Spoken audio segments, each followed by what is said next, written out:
Hello, my name is Teacher Lydia, and I am an expert with English conversation, vocabulary, and reading. I also am an expert with Spanish, vocabulary, and reading. I teach grammar as well. I have traveled the world over during my life. Awesome! I have 22 years teaching experience where I've taught many children in the classroom. I also have a lot of experience teaching adults. I love teaching all ages. I have a bachelor's degree in Spanish and 2 TESOL certificates.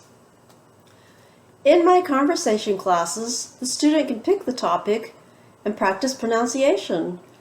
It's okay to make mistakes when learning. We can build on the mistakes and grow stronger and become more confident. In my vocabulary classes, the student will learn new words which are important for everyday life and for business too. There will be a simple quiz to measure the comprehension of the vocabulary while having fun at the same time. Additionally, the student will have the opportunity to create new sentences with them.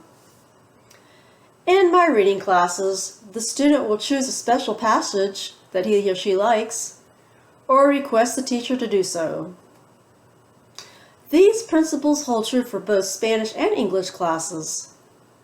Moreover, with Spanish grammar, I will help the student with both oral and written grammar so that he or she may speak gracefully. Teaching is a passion for me. Come join my class today. See you soon.